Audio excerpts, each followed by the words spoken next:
مشکوک کردار والی سے نکاح کرنا۔ انڈیا سے کسی نے پوچھا ایک ہندو لڑکی مسلمان ہو کر مجھ سے شادی کرنا چاہتی ہے، مگر میرے دوست بتاتے ہیں کہ وہ کردار کی اچھی نہیں ہے، لیکن وہ مسلمان ہونا چاہتی ہے، تو بتائیے کہ میرے لیے اس سے شادی کرنا جائز ہے یا نہیں، اور آپ کا مشورہ کیا ہے؟ اس میں مجھے ثواب ملے گا یا نہیں؟ اگر گھر والے نہ مانیں تو میں ان کے خلاف کر سکتا ہوں یا نہیں؟ برائے مہربانی رہنمائی فرمائیں۔ دیکھیں، بیوی کے لیے کافر ہونا عیب نہیں ہے، لیکن فاحشہ ہونا بہت بڑا عیب ہے بیوی ہونے کی حیثیت سے۔ اگر کوئی شخص زنا کرتا ہے یا کوئی عورت زنا کرتی ہے لیکن ہے مسلمان، تو آخرت کے لحاظ سے اس کو زنا کی سزا ملے گی اور بخشائی جائے گی۔ لیکن اگر کوئی پاک دامن ہے لیکن ہے کافر، تو آخرت میں ہمیشہ جہنم میں رہے گی وہ۔ تو آخرت کے لحاظ سے تو کفر بڑا جرم ہے، کفر جو ہے وہ بڑا جرم ہے، عورت ہو یا مرد دونوں کے لیے۔ لیکن دنیا کے لحاظ سے، دنیا کے جو ایک اصول ہے نا اور ضابطے، اس کے لحاظ سے عورت کا سب سے بڑا وصف یہی ہے کہ وہ پاک دامن ہو، تاکہ مرد کو اس پہ اعتماد ہو، اولاد پہ بارے میں یقین ہو کہ بھئی میری ہی اولاد ہے، ڈی این اے ٹیسٹ نہ کروانے پڑیں اس کو۔ یہی وجہ ہے کہ پیغمبروں کی بیویاں کافر تو گزری ہیں، نوح علیہ السلام کی بیوی کافر تھی، لوط علیہ السلام کی بیوی کافر تھی، مگر اجماع امت سے یہ بات ثابت ہے کہ کسی پیغمبر کی بیوی فاحشہ نہیں تھی، یعنی فاحشہ سے مطلب بدکار یا زناکار نہیں تھی کسی بھی پیغمبر کی بیوی، کیونکہ یہ مرد کے لیے بہت بڑا ایک بدنما داغ ہے کہ اس کی بیوی فاحشہ ہو۔ تو کوئی غیر مسلم لڑکی اگر مسلمان ہونا چاہتی ہے تو بہت اچھی بات ہے، آپ شادی کر سکتے ہیں، شادی تو فاحشہ عورت سے بھی جائز ہے، زانیہ عورت سے بھی آپ نکاح کر سکتے ہیں۔ لیکن میں نے بتایا کہ چونکہ یہ مشورہ نہیں دیا جا سکتا، نبی صلی اللہ علیہ وسلم کے سامنے ایک کیس آیا، کسی نے بتایا کہ میری بیوی زانیہ ہے، تو آپ نے کہا کہ ان کو طلاق دے دو۔ انہوں نے کہا کہ میں طلاق نہیں دے سکتا، مجھے بہت زیادہ محبت ہے، تو پھر آپ نے فرمایا ٹھیک ہے مت دو پھر۔ تو حدیث کا مفہوم میں پیش کر رہا ہوں۔ تو اس سے پتہ چلتا ہے کہ پہلا حکم تو نبی نے یہی دیا تھا کہ چھوڑ دو اس کو، کیونکہ اس سے وسوسے پیدا ہوتے ہیں، شک پیدا ہوتا ہے۔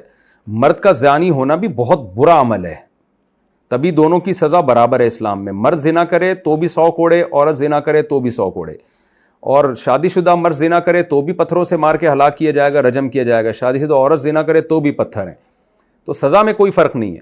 لیکن شادی کا جو رشتہ ہے نا، اس میں عورت کے زنا کرنے میں نسب میں گڑبڑ ہوتی ہے، مرد کے زنا کرنے میں نسب خراب نہیں ہوتا۔ تو اس لیے جب میرج والی لائف گزر رہی ہوتی ہے نا، تو پھر اس میں عورت کا زانیہ ہونا یہ زیادہ برا عمل ہے۔ مرد کا زانی ہونا بھی برا ہے، لیکن عورت کا زانی ہونا یہ اور زیادہ برا عمل ہے۔ تو اب اس تفصیل کے بعد یہ بات سمجھیں کہ جب نبی صلی اللہ علیہ وسلم نے حکم دیا کہ بھئی فاحشہ ہے تو اس کو طلاق دینا چاہیے، تو یہ استحبابی حکم تھا، واجب حکم نہیں تھا، اور صحابی چونکہ نہیں دینا چاہتے تھے، ان کو فتنے میں پڑنے کا اندیشہ تھا۔ بعض دفعہ اتنی زیادہ محبت ہے بیوی سے کہ کسی کو خطرہ ہوتا ہے میں نے اگر چھوڑ دی تو میرے ڈیزائرز دوسری عورت کی طرف مائل ہی نہیں ہوں گے اور خود مجھے زنا کا خطرہ ہو جائے گا۔ تو بہت ساری حکمتوں میں بہت سارے کام نہیں کیے جاتے جو کہ کرنے کے ہوتے ہیں، لیکن انسان چھوڑ دیتا ہے۔ تو اب یہ فیصلہ تو کوئی خود ہی کرے گا کہ ایسی عورت سے نکاح کرنا چاہیے کہ نہیں کرنا چاہیے۔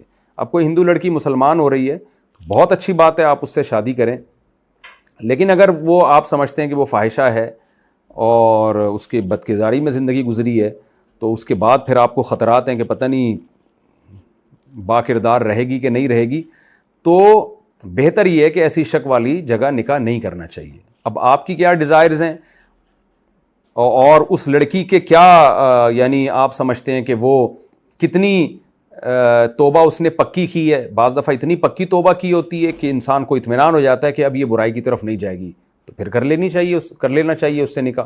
بعض دفعہ یہ بھی ہوتا ہے کہ آپ کو جو خبریں دے رہے ہیں وہ خبریں ہی غلط دے رہے ہوتے ہیں، ایویں ادھر ادھر کی سنا کے اڑائی ہوئی باتیں ہوتی ہیں، تو ان خبروں کی بھی تحقیق کر لینی چاہیے کہ جو لوگ کہہ رہے ہیں کہ یہ لڑکی ٹھیک نہیں تھی تو کیا تھا اس کا، یعنی واقعی ٹھیک نہیں تھی یا ایویں لوگوں نے خبریں اڑا دی ہیں، تو یہ تحقیق بھی کر لینی چاہیے۔ اور یہ بھی ہوتا ہے کہ بعض دفعہ لوگوں نے کسی لڑکی نے کفر میں جو زندگی گزاری ہوتی ہے نا، وہ اسلام جب قبول کرتی ہے تو سب چیزیں چھوڑ کے آتی ہے۔ عام طور پہ غیر مسلموں میں یہ ہوتا ہے کہ جب وہ اسلام کی طرف آتے ہیں تو پچھلی پوری زندگی سے یو ٹرن لے لیا ہوتا ہے انہوں نے۔ تو اگر ایسی کوئی لڑکی ہے تو پھر اس کے ماضی کو بھلا دینا چاہیے۔ تو یہ ساری تفصیل کے بعد اب آپ فیصلہ کریں کہ اس سے نکاح کرنا ہے یا نہیں کرنا۔ میں شرعی مسئلہ تو بتا سکتا ہوں، مشورہ نہیں دے سکتا۔ مسئلہ تو یہی ہے کہ جائز ہے نکاح، بلکہ بیوی اپنی اگر فاحشہ ہو، زانیہ ہو اور کر بھی رہی ہو زنا، تو بھی طلاق دینا واجب نہیں ہے اس کو۔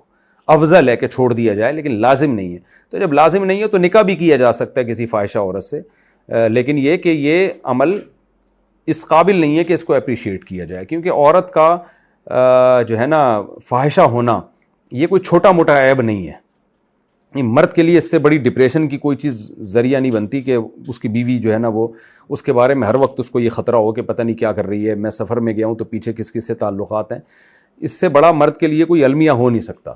تو اب فیصلہ آپ نے خود کرنا ہے.